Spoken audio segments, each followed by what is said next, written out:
Welcome to the Everything Co-working podcast. This is your host, Jamie Russo. I'm so glad you're here today. We are going to dive into a slightly spicy topic. And it is spicy even for me because I run a program called Community Manager University. And what I want to talk about is the title Community Manager the right one to use when recruiting?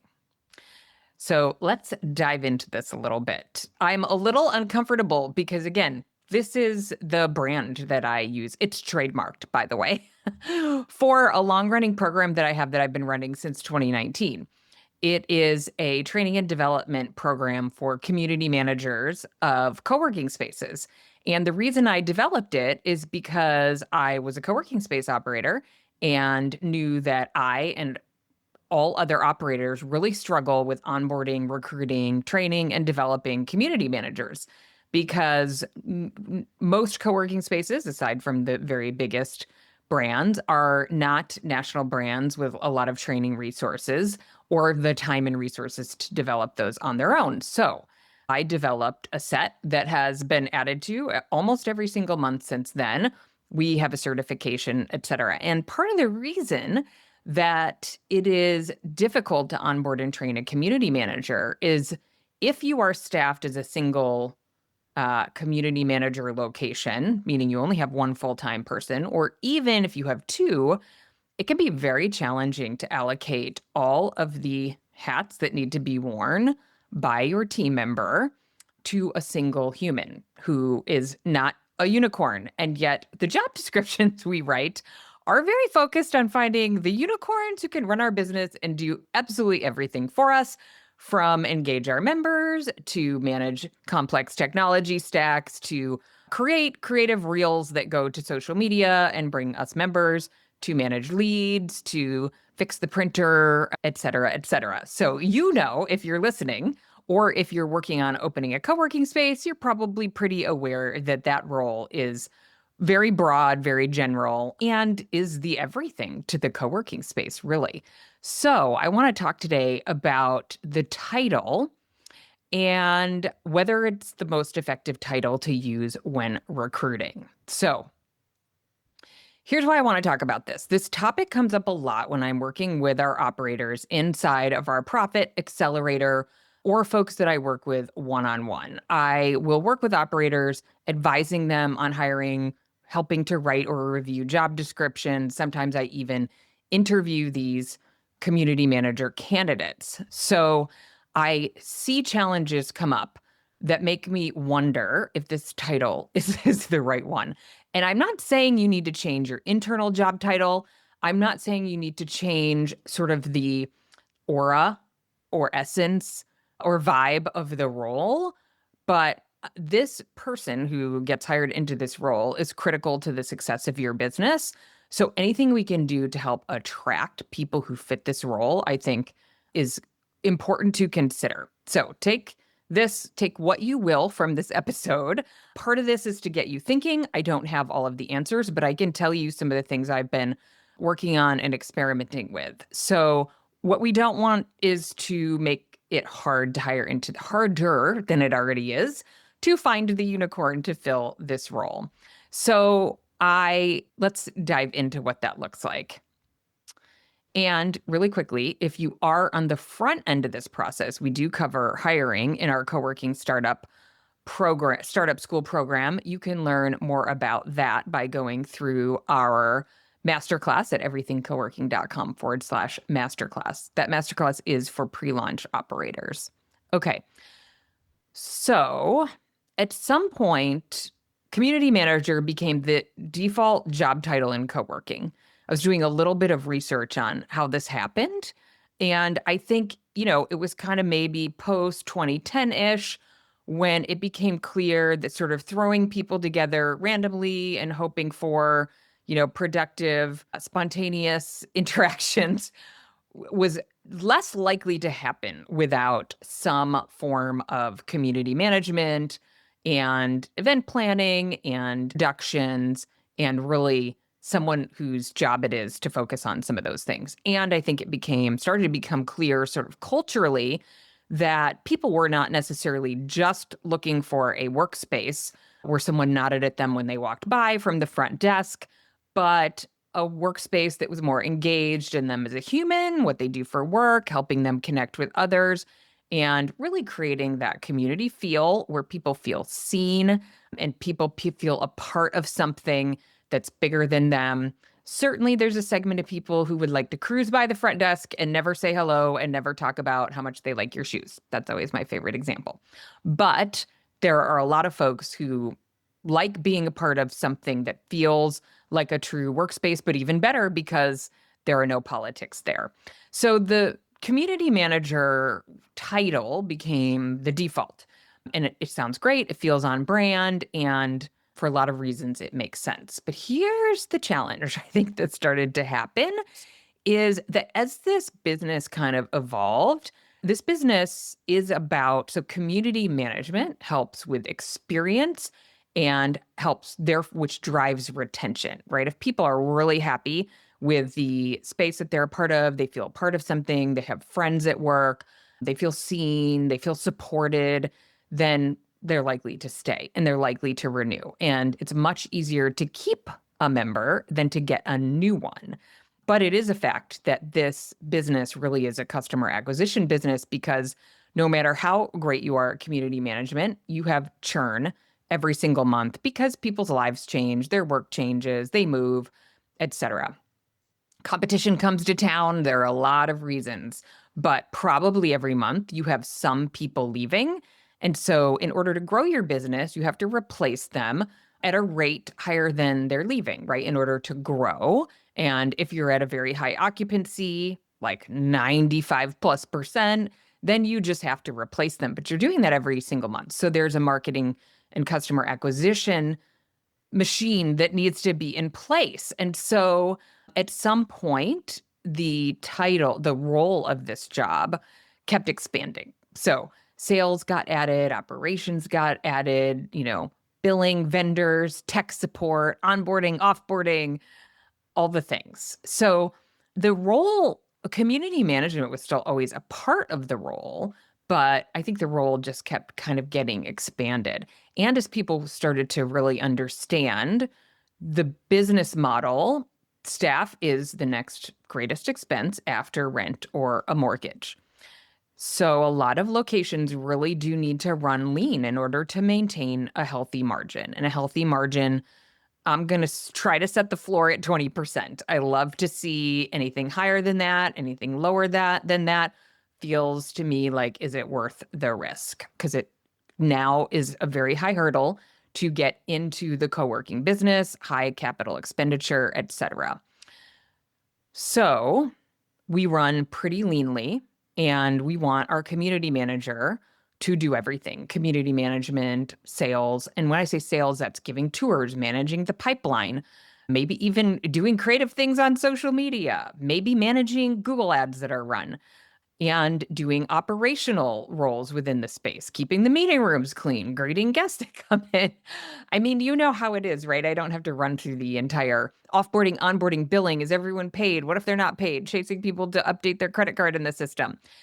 This is really challenging if you're a small space because even if you're small, all these things still need to get done, but you only have one human who can do it. And I will sprinkle in a couple of ideas here. One is that, roughly you're going to see one community manager per 8,000 feet. So once you get over 8,000 feet and depending kind of how busy you are with meeting room rentals and, people coming in and out, then you need to add someone. The good news about adding someone is that then you can start to specialize a little bit. So maybe you have like a front of house resource and a back of house resource. This is for another podcast and another day. Certainly, there are ways to outsource some of the back of house tasks so that your on-site community manager doesn't have to do that. And I think that is really a huge advantage that we'll see coming for AI, which is that AI will be responsible. We'll want to look at it as a revenue driver. How can we create more revenue using AI? But also, how can we automate things that our team is doing, our on-site team, that they don't need to be doing and that could free them up to spend more time with with the members. So we may be getting to a path where we can simplify the community manager role and give them more time to spend with members. But it's very, very difficult for them to work on any sort of significant projects because they're, customer facing. They have all these things to do. So I want to talk about the challenge that I'm seeing. So again, if you are just before we leave if you have a bigger location, one of the advantages, there are a lot of advantages to bigger locations. I love like a 12,000 square foot location because you're kind of optimizing for team, maybe even slightly bigger, like a 15. Because at 15, you probably have 2 full-time on-site folks who can be cross-trained, but also can specialize and remove a little bit of this challenge. But even then, you really want to think about, so what are the responsibilities of each person and how do you hire to those strengths?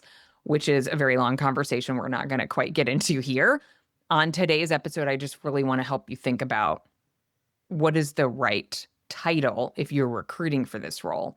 Now, one of the reasons that, I think about this again, because I work with folks who are hiring, and if we're having trouble attracting candidates with a Indeed post, certainly you can use LinkedIn, job posting sites that are a good fit for the role or just not enough high quality candidates because you need to interview a decent number of high quality candidates to kind of get one that's actually going to convert, given all the factors that can go into actually securing that person. So you need a lot of high quality candidates to respond to a job post.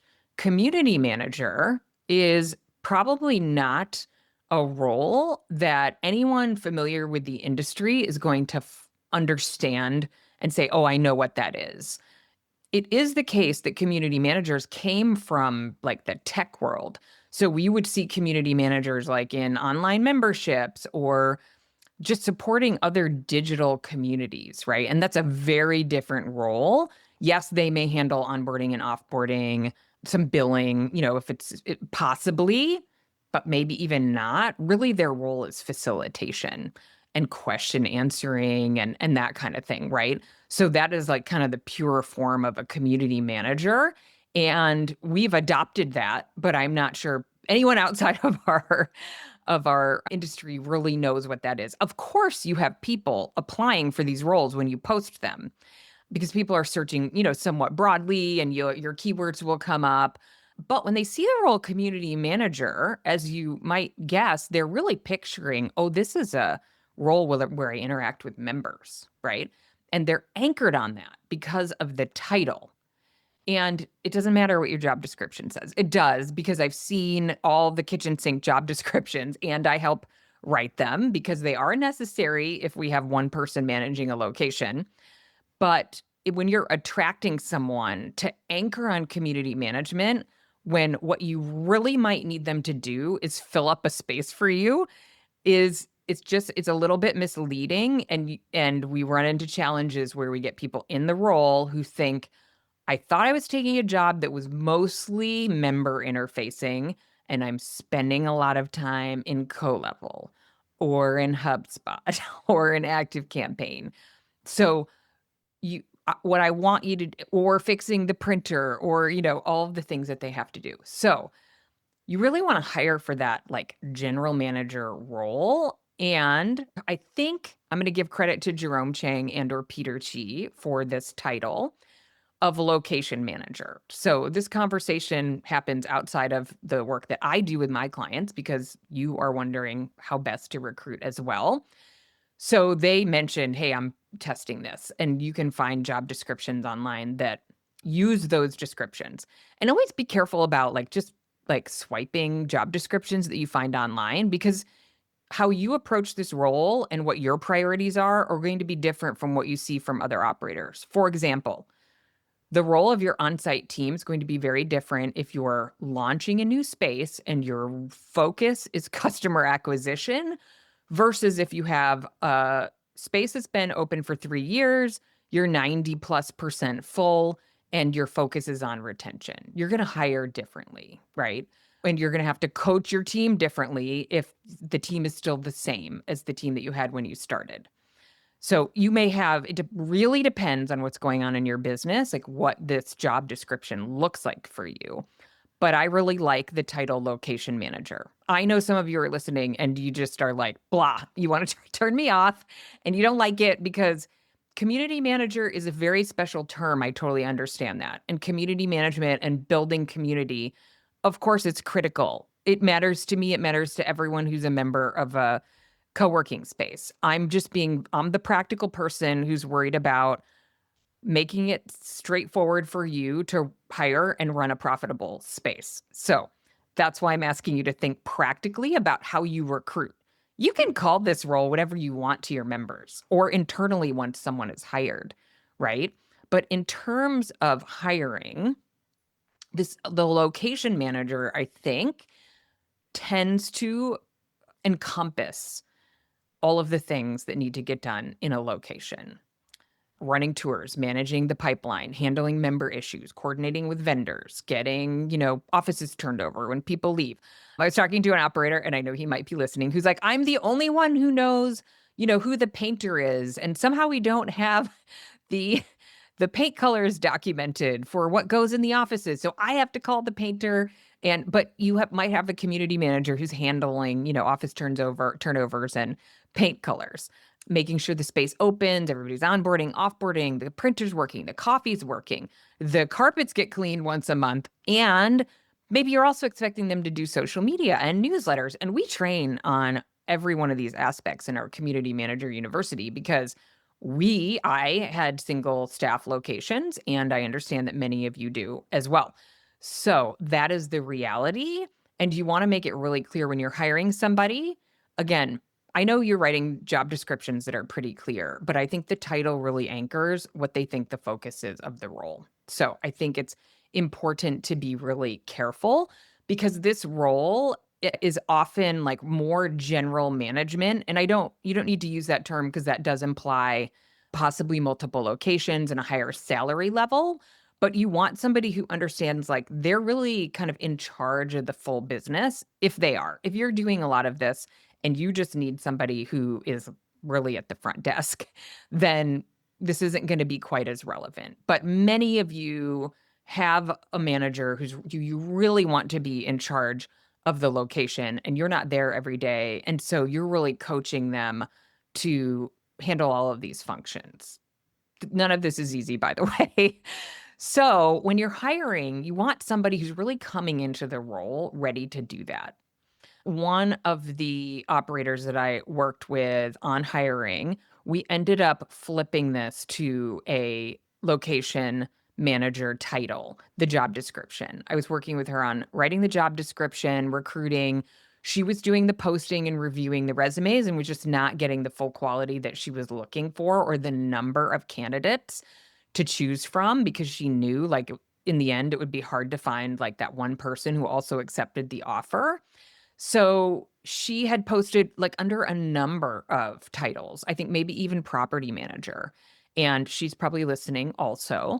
And I think I love owners who are flexible and who want to figure out the best way to do this. And we ended up flipping it to location manager, and she got some really great candidates. And the candidate that's in the role now came from running in another pretty general manager role. So I think, she saw this and just saw like, oh, this looks, like the job I've been doing. And she's killing it. She's wonderfully embracing all the aspects that go in this role. And she knew what she was expecting. She's interacts beautifully with the members. They love her. I'm watching her renewals come through because I'm in their CRM. So it's not that she's not doing the community management function, but she is like her mindset is, hey, this is like my business to run. So some of you listening may have two people on site, in which case you can do a division of front of house, back of house. And then you can hire a little bit more specifically and not have to hire the unicorn. You can decide, okay, who's going to have more of the front of house focus, the member experience, the tours, the events and engagement, the being visible, being approachable. chit-chatting with members, talking about their kids, their dogs, their work, their pickleball games, all the things. And then the back of house, the sales follow-up, the pipeline management, the billing and admin, the vendor coordination, etc.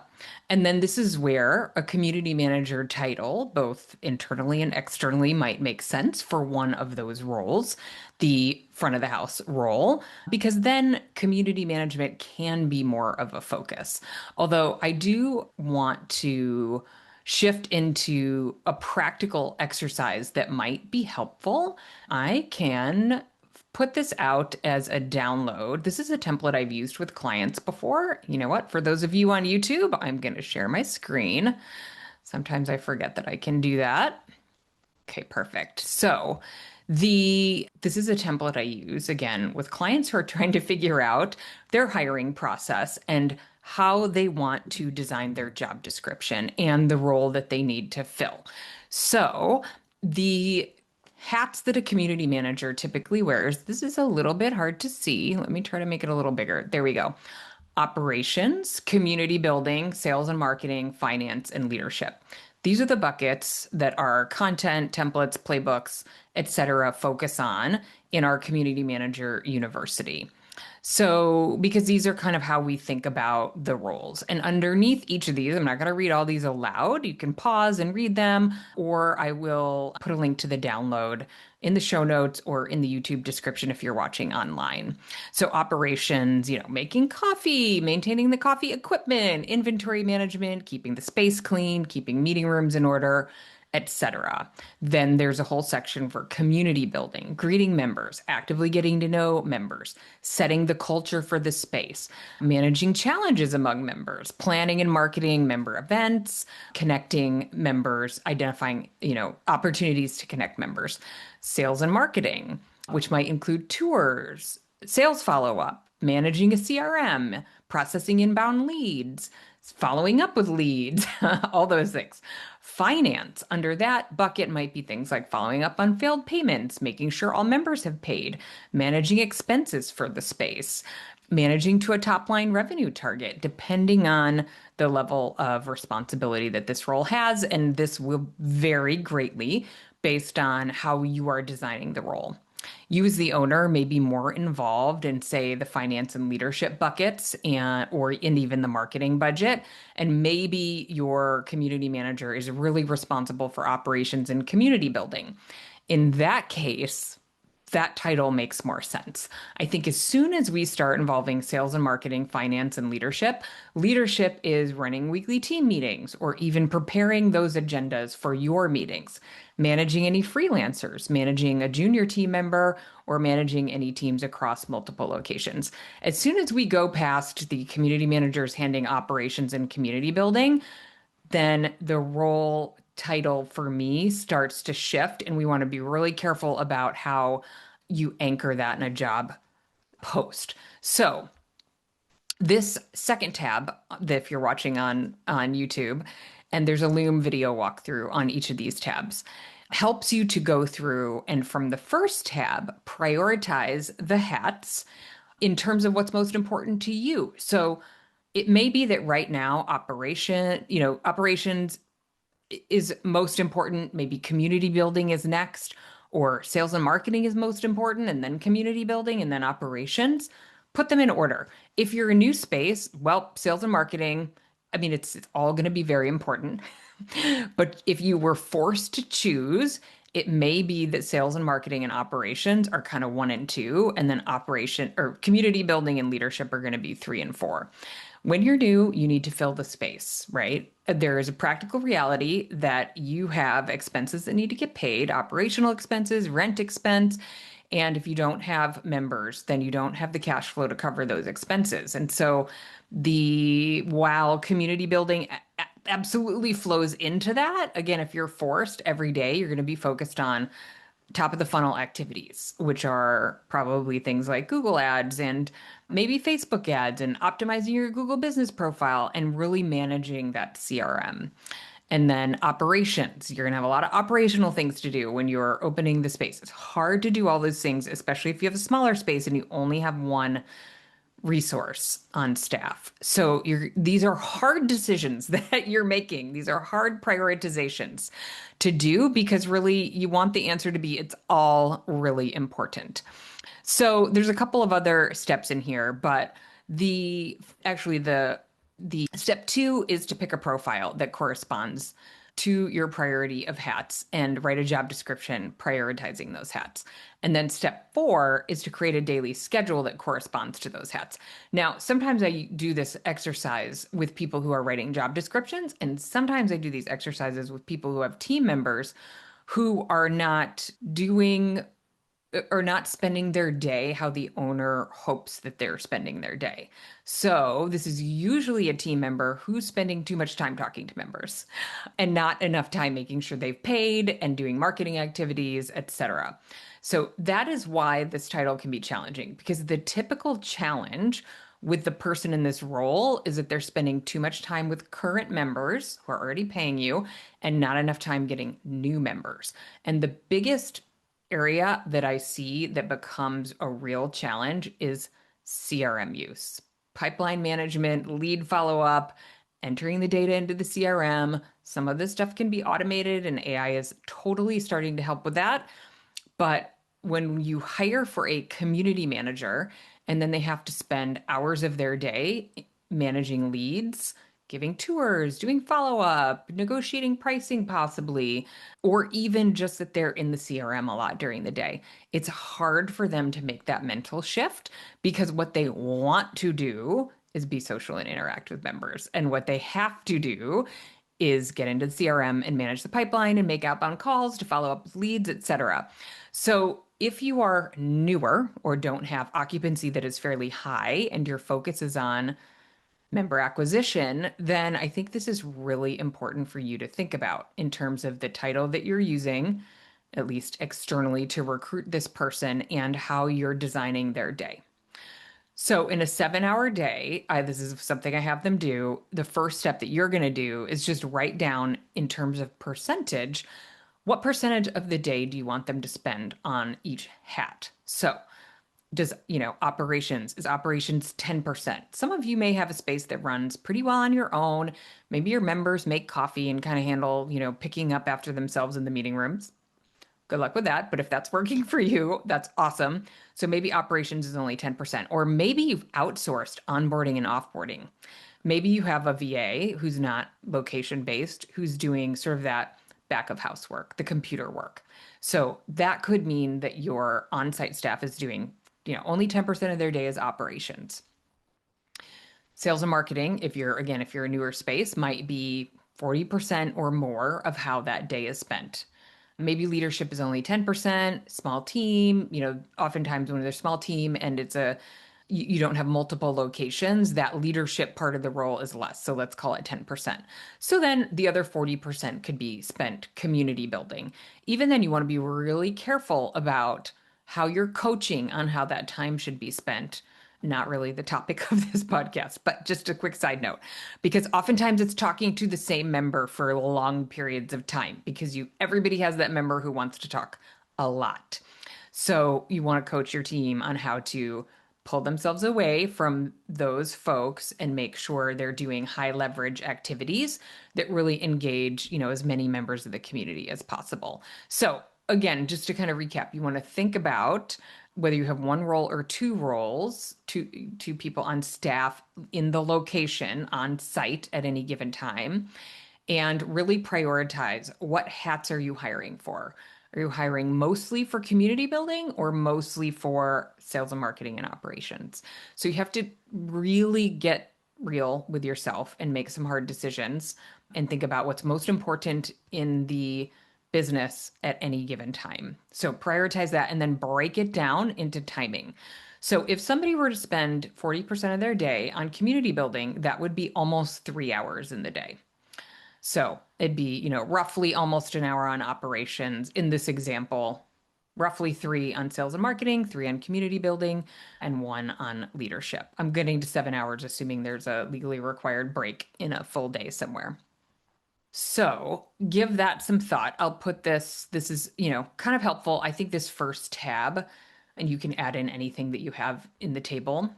this green is actually just a visual to use to highlight like what you're prioritizing. So it can you can have different green than what I have. But it can be useful to help you go through that exercise. It seems pretty simple, but back to what should we call this role? You really want to make sure you're using a title that attracts the type of person who really actually enjoys doing what needs to be done. So, if only 10% of the day is community building and 50% of the day is sales and marketing, you should hire for sales and marketing. And then also in the job description, make sure it's clear that the role also includes all of these other things. Also, I think start being open minded about how those things get done. Does it have to be done on site? Does it have to, if you're hiring someone who's just really great at sales and marketing and interacting with people, but when it comes to, onboarding and offboarding checklists, they just start to fall apart, does that need to be done by that person? And this can shift based on what team you have in place at any given time also. Sometimes we just have to make adjustments based on the candidates that we get. So titles, just consider the idea that your title might want to follow the role focus, not sort of how we want to brand the role.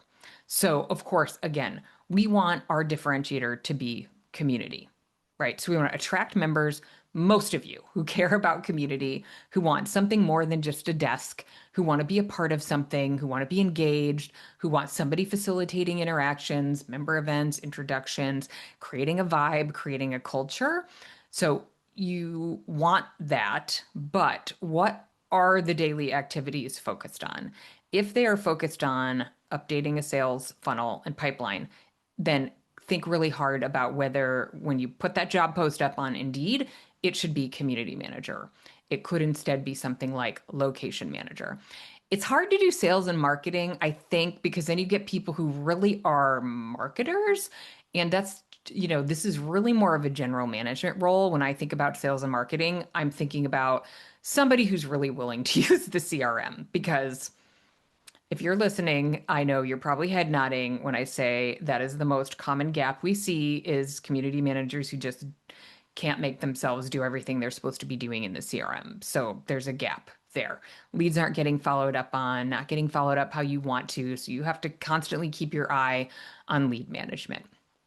And that sometimes is just sort of, a pain point that can be hard to move on from. But if you are not an owner that really can be engaged in that piece and it's really important to you, then you want to hire for that. So think about, again, how you title your job description and then what the focus is. So before you write your next job post, think about how many people are on site at once. Could you make a front of the house and back of the house role? Can one of those roles, the front of the house, be more focused on community management? So then you're posting for a more specialized role, and maybe it's okay to use the title community manager for that one. Does the role really own the location or are they just supporting it? So are you managing sales and marketing and the leadership aspects and they're really just responsible for, really daily operational tasks and community engagement, greeting members, really managing the front desk? Then maybe that's a community manager role and you keep the title. Where does this person spend most of their time? Is it lead management or is it engaging with members? That will help too. What part of the business needs the most focus right now? I'm being a little bit repetitive on some of these questions, but really important that you're thinking about that. And then who would actually enjoy this job? Again, the person who thinks they're signing up to spend most of the day, 5 hours of the day, just interacting with members, scheduling events, chit chatting, sitting in the kitchen, hanging out with members. They're not going to love being behind the desk, managing 16 things at once and trying to manage the pipeline and be in the CRM. So again, there's no right answer here. And you may just like put your, earmuffs on and not be interested in anything, that I've suggested here. And that's totally fine. Again, this is a real pain point that I see in practical terms. And again, giving credit to Peter Chi and Jerome Chang, there are operators who are experimenting with this. I've been experimenting with these job descriptions with the folks that I work for with in our Profit Accelerator and are in the one-on-one work that I do. And we see it working and attracting really good candidates who actually are a good fit and kind of are very well-rounded potential unicorns. So there's no universally right answer. There's a right answer for you, but you're listening because you like to think critically and know what other operators are thinking about. And this is one of those topics. So I'll let you go through the process, grab the resource link. We'll put that in the show notes and in the YouTube description and decide what makes most sense for you. And again, if you're launching a space, our free masterclass, 3 behind the scenes secrets of successful co-working spaces, is up for registration at everythingcoworking.com/masterclass. We do talk about hiring your A+ team in our startup school. And if you're already operating and want help thinking through hiring and growth, that's exactly what we do inside of our Profit Accelerator. And you can find those details at everythingcoworking.com/profit. And we'll put all the links in the show notes. Okay, we will see you same time, same place next week.